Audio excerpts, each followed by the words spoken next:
बैठ गया। उस बच्चे की कोई गलती नहीं थी। ध्रुव जी जाकर बैठ गए। उसे बैठा हुआ देख उनकी सौतेली माँ, उनसे रहा ना गया। उन्हें ये लगा कि हमारा बेटा इस गोद में बैठे, ये क्यों बैठ गया। उनका भी एक बेटा था, नाम था उत्तम। यही कपट है कि मेरा बेटा ही अच्छे से रहे, इनका बेटा ना रहे। मेरा बेटा जिंदा रहे, इनका बेटा मर जाए। मेरा बेटा हलवा पूड़ी खाए, इनका बेटा भूखा रहे। मेरा बेटा लाख रुपए कमाए, इनका बेटा 1000 भी ना कमाए। यही ईर्ष्या है, यही द्वेष है, यही कपट है।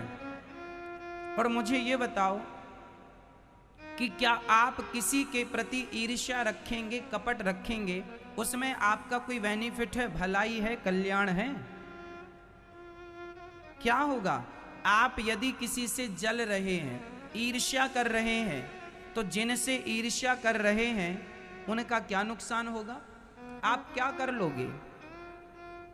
एक बात बताएं मैया, किसी के बिगाड़ने से कोई नहीं बिगड़ता, किसी को मारने से कोई नहीं मरता। जब भगवान मारना चाहें तो ही मरता है, नहीं तो लाख मारने का प्रयास कर लो, नहीं मरता।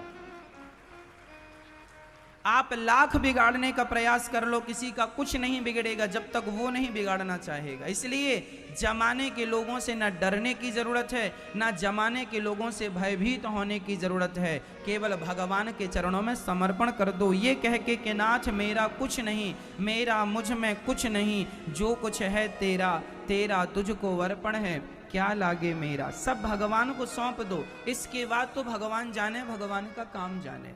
महाभारत का युद्ध था। अर्जुन को महाभारत के युद्ध का काखा गाघा भी पता नहीं था, लेकिन अर्जुन की एक अच्छाई थी कि अर्जुन ने अपने आप को भगवान के चरणों में समर्पित कर दिया। अपने रथ की डोर उन्होंने भगवान श्री कृष्ण को दे दी। अर्जुन कहते हैं मुझे दिशाओं का ज्ञान नहीं है, मुझे इस भूमि का ज्ञान नहीं है, मुझे युद्ध का ज्ञान नहीं है, लेकिन मेरे श्याम सुंदर को सबका ज्ञान है, इसलिए रथ की डोर दे दी। अब आपके हाथ में मेरे रथ की डोर है, जहां ले जाना चाहो आप ले जाओ।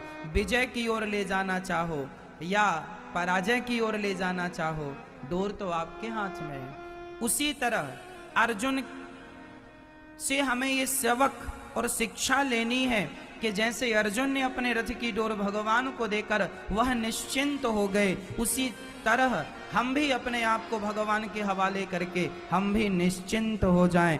आप कहते हैं ना महाराज जी हमें शांति नहीं मिल रही, महाराज जी हम बड़े टेंशन में हैं, महाराज जी हम बड़े चिंता में हैं, इसलिए चिंता में है, इसलिए टेंशन है, इसलिए शांति नहीं है, क्योंकि अभी तक आपने अपने आप को भगवान को समर्पित नहीं किया, सौंपा नहीं है।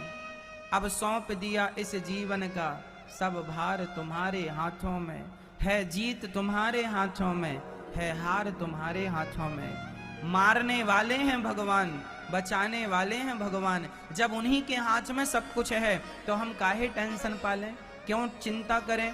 इसलिए कहता हूं, चिंताओं से मुक्त होना चाहते हो तो अपने आप को भगवान के समर्पित चरणों में कर दो।